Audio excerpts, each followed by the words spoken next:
the big boy strength stat. This is the counterparts to dexterity, and that this is one of a handful of damaging stats that you do see throughout the entire Soul series. Now, I don't think the strength stat is as consistent as the dexterity stat is, but there are going to be some games where the strength stats might actually be better, and you can still very well make broken strength builds in every single game. But for today, just like we did with the dexterity video, we're going to go over the best strength weapon in every one of the From Software Souls games. Now, this is pretty much only going to include the weapons that scale best off the strength stat and primarily off the strength stats too. I'm not going to really talk about many like quality based options because I'll probably end up saving that one for another video. And as always, it is just going to be for PvE.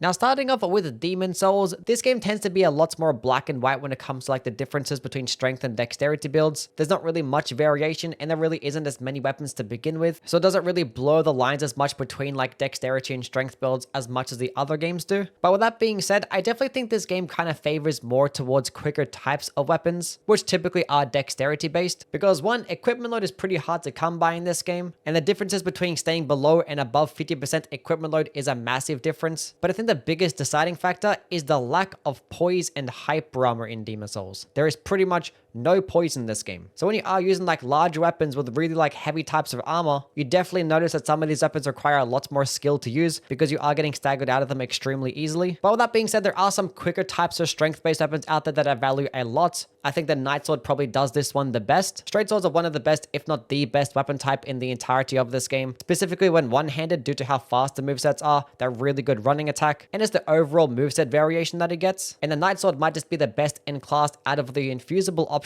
because it does just get the most damage. It's probably not the best straight sword overall because the Blue Blood Sword exists, but this one definitely pairs very nicely with a strength-based build. Things like the mace can be another relatively quicker option that pairs better with strength, although the hammer moveset kind of doesn't really have much range, nor does it lunge in very far, so it does lack a little bit. Things like the Murden Hammer can be somewhat of a direct upgrade because polearms typically lunge in really far, and you have things like sweet spot damage, which can actually help you melt a lot of bosses. But when it does come to like the best strength weapon types, it's either going to go to like the large hammers or the very large swords. The great swords are also pretty good as well, but the best great swords don't even scale best off strength, and they probably have more of a quality scaling if anything. So for my Demon Souls pick, it pretty much came between the Meat Cleaver and the Dragon Bone Smasher. Now the Meat Cleaver is probably the best weapon in the entire game due to how ridiculous those scalings are. And the large hammer moveset can do pretty well. You have good stun lock potential, you have an AoE with a rolling attack. So when it does come to like these strength-based weapon types, the large hammers could potentially be better and the Meat Cleaver could come out on top. But the thing is, to really maximize the damage of the large hammers, you want to have them two-handed. And with the Meat Cleaver, it scales pretty much evenly with strength and dexterity. You're literally going to get more damage by going into the dexterity stat. So it's kind of more of a quality-based weapon, more so than a strength-based weapon. So kind of by default, I'm just going to give this one to the Dragon Bone Smasher, which this one is one of the hardest hitting weapons in the entire game. For most levels, up until you get to like higher levels with the Meat Cleaver, it's definitely not going to be the easiest thing to use. But as soon as you meet the requirements for this thing, it just destroys everything. Sometimes it can be pretty frustrating using like very large weapons that are pretty slow against these like smaller quick trash mobs, but it doesn't really matter if you're just one-shotting them all anyway. And on top of all that, the weapon actually does get some pretty decent blocking too. For Dark Souls 1, the strength and dexterity stats tend to be very balanced because the dexterity-based weapons tend to have like really high DPS, low stamina cost, and that ease of use. But the strength weapons have really good stun lock potential, amazing poise damage, and sometimes when it comes to like the lack of hyper armor on weapons, in Dark Souls 1, that's not really that big of a deal because it is very easy to get poise in this game. But when it does come to the best strength weapon, you can go many different ways. Now, I consider the halberds to be like the best weapon category in this game, but most of the halberds tend to end up being better for like quality-based builds, like the regular halberd, even the Black Knight halberd, the Gargoyle's halberd, and even then I kind of consider all those to end up being just like outclassed by the Great Scythe anyway, which is a dexterity weapon. Other solid staple options, like the Claymore or the Black Knight sword, these are also kind of meant for quality-based builds, but the best strength weapon pretty much came down to 3 different options: the Zweihander, the Guts' Greatsword, or the Great Club. Now, the Great Club is like the only pure strength weapon out of those 3, because the Greatsword and the Zweihander do get somewhat of a dexterity scaling, and they can basically be like quality-based weapons too, which yes, I said I wasn't going to really talk about, but you definitely are better spending most of your points into strength before you actually end up putting points into dexterity with that D-scaling that it does get. And the Zweihander is arguably the best weapon in the game, easily top 3, so I'm probably just going to have to end up going with this one. Now, I did actually have a very thorough breakdown compared to the Zweihander and the Guts Guts' Greatsword in my Ultra Greatsword ranking video. But to summarize it, the Guts' Greatsword does get the better variation of moveset with that poking heavy attack, which can do amazing damage, especially with a Leer ring. If you get a counter hit, you're doing so much more damage than the Zweihander for basically the exact same stamina cost, weights, range, requirements. But the reason why I prefer the Zweihander more is because that heavy attack does so much poise damage. There are so many enemies that you can just stagger in just one hit. It's kind of crazy. And the fact that the Zweihander pretty much does just as much damage as most of the other Ultra Greatswords in the game, while literally getting a faster light attack combo alongside the Guts' Greatsword, and while weighing half the amount and having way less requirements, and also it can be buffed too, and you get it right at the beginning of the game. The weapon is kinda just busted. The strength stat in Dark Souls 2, I don't really see it to be as good as a dexterity stat on average, and it's not necessarily because of the stats per se, but more so because of how the weapons actually work. I think that quicker weapons tend to just be more valuable and a lot easier to use than slower and larger types weapons in this game. And as for many reasons, one, stamina cost in this game is definitely not forgiving, so using quicker weapons that consume less stamina tends to make it a bit easier. Also, poise in this game isn't really as good as it is in Dark Souls 1 as well, because it's not as easy to actually get a large amount of poise in this game to just stop enemies from staggering you out of your attacks, and in this game there is much more enemy density compared to Dark Souls 1, and one of the major benefits of larger weapons tends to be the poise damage, which pretty much means nothing in boss fights. But I think the worst part about using larger weapons compared to smaller weapons is the vitality stat. This is pretty much a filler stat to just nerf strength builds. Because if you actually want to be able to use larger weapons, get decent amount of armor so you actually can get some poise, while having a decent roll, you just have to spec into a completely different stat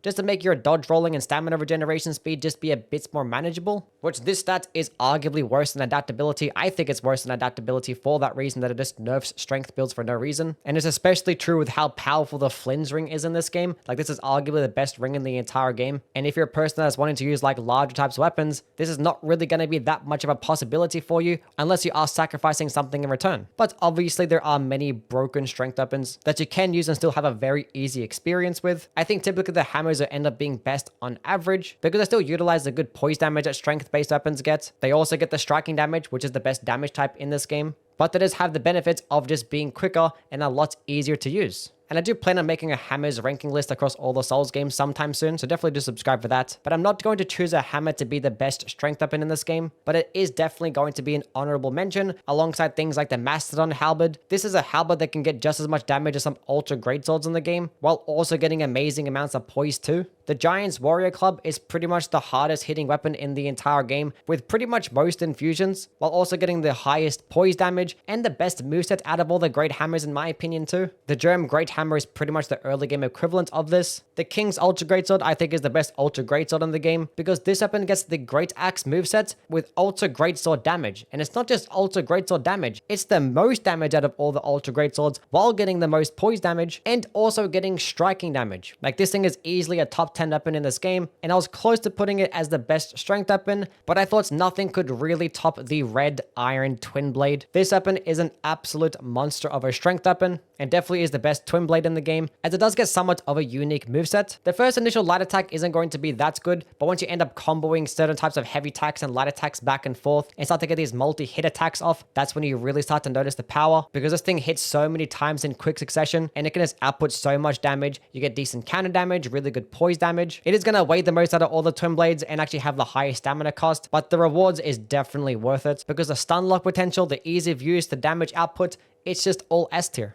Dark Souls 3 is another game where I think the dexterity stat pretty much just outclasses the strength stats completely. Now, it is similar circumstances to Dark Souls 2, but not completely the same. Unfortunately, they did carry over the vitality stat, which, as I mentioned earlier, this stat pretty much just nerfs strength-based builds. They did try to counteract it a little bit by making it to where you actually do benefit of some physical damage negation by going into the stat. It didn't really make much of a difference, but it still did help. Also, it does slightly differ from Dark Souls 2, in that it actually is easier to get hyper armor with the weapons, and that's mainly because in this game, hyper armor or poise is pretty much only for the strength weapons. But the two main reasons why the dexterity weapons tend to just outclass the larger and slower strength ones is because of one, no enemies really have any poise, and the major benefit of larger strength weapons is to stagger them or stun lock them really well, but you can pretty much stagger and stun lock every single enemy in the game with just a basic dagger. And the second reason is that the sharp infusion was pretty much just always better than like the heavy infusion from most weapons. Even the weapons that you might just end up thinking that pair better with a strength-based build, they were actually better with dexterity, unless you are accounting for like two-handing weapon at earlier levels. But obviously there are some really good strength-based options in the game. I think the best strength-based weapon class is the Great Hammers. Pretty much every single one of these is just amazing. The Vort's Great Hammer,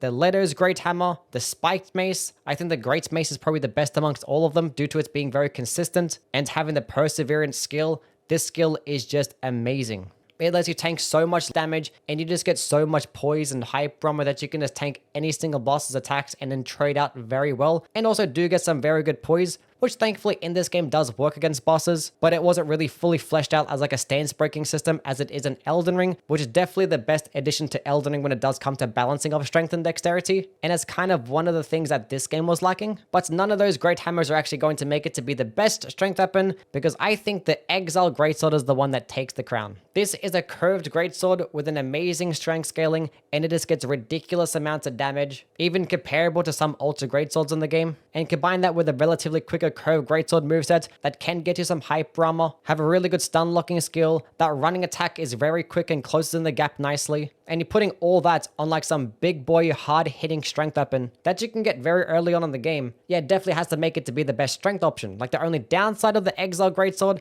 is that compared to the other curved greatswords, it is a bit on the heavier side, but the weapon itself is pretty much flawless.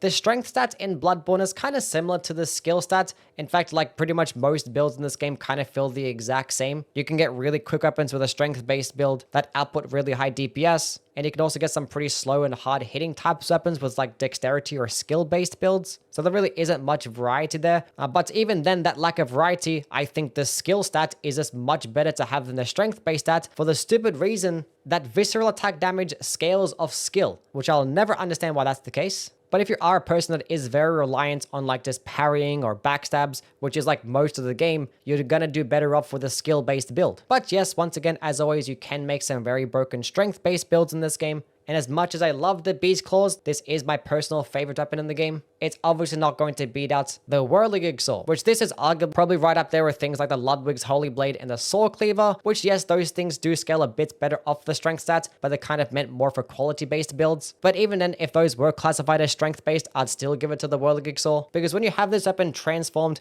it just outputs ridiculous DPS. That L2 just stun locks every single smaller enemy. Like any single time you fight in like a smaller enemy that can be staggered, like a hunter, it just cheeses them completely. And when you're fighting larger enemies, the light attacks and heavy attacks just hit so many times, output amazing damage, build up your beast hood extremely quickly too, and you get some serrated damage on top of that, and it can be buffed. Yeah, nothing's really standing a chance.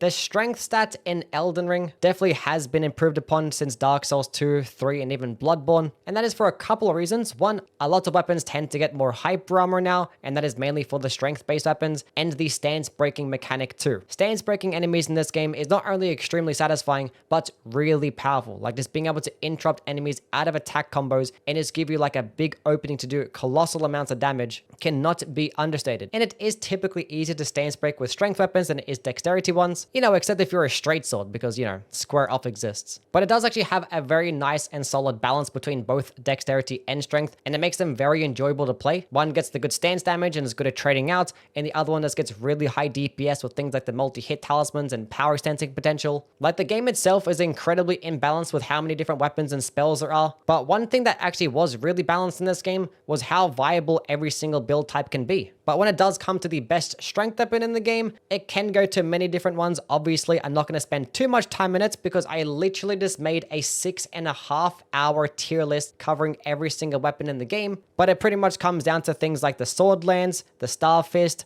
Ordovus' Greatsword, the Guts' Greatsword. Now, for me personally, I think the Guts' Greatsword is the worst amongst all of them when it does come to things like DPS or stance damage, but I'm still actually going to give it to the Guts' Greatsword anyway for a couple of reasons. One is its versatility, and 2, it's ease of use. The other like strength weapons that I did mention were kind of limited into how you can build around them, but the Guts' Greatsword has so many different options going for it, and every single option is pretty much just a broken build. The weapon does get the most range out of all the infusible Colossal Swords, and Colossal Swords as a weapon type are just so good because they get those nice wide horizontal swipes that output amazing damage, good stagger potential, good stance damage, which means they're good against bosses and good at crowd control. And you're going to get good variation of movesets as well, because the Colossal Sword gets the crouching and rolling poke. So you do also get a piercing damaging option in this really quick attack. But best of all yet, you get some broken weapon skill pairings. You have things like Lion's Claw, which is like the easiest skill to use in the entire game. And yes, you can put Lion's Claw onto a colossal weapon, like a Giant Crusher, and that could potentially just be a better weapon. But I still don't like the Giant Crusher as much because I think the Colossal Swords are much more manageable and have much better movesets. But you also get things like Giant Hunts. Like, why can you put Giant Hunt onto a Colossal Sword? That is just ridiculous. Like, this weapon skill could be arguably better than Lion's Claw because it's cheaper, it's quicker, it sends enemies flying into the air. It does just as much poise damage. And as of the DLC releasing, you get things like Flame Spear, the Crucible Wings Azure War, which this is kind of like the Piercing Fang equivalent, but just for Colossal Swords. Like, it's such a big, giant, large weapon that just does amazing damage. You get it right at the beginning of the game, and there are so many weapon skills that you can just slap onto this thing and then spam L2 the entire time. And yeah, you pretty much have the best strength weapon in the game. Okay, that is pretty much that one done. As always, let me know what your opinions are down in the comments below. And please do like and subscribe because I am going to make some more videos. The next one is, as I did mention earlier, we're going to go over the hammer ranking list, where I go over all the hammers across all the games and rank them. It probably end up being like a top 25, because honestly, there are like a bunch of really mediocre and shitty hammers out there that I'm just not really trying to talk about. But definitely stay tuned for that. And I'll catch you guys around. Bye.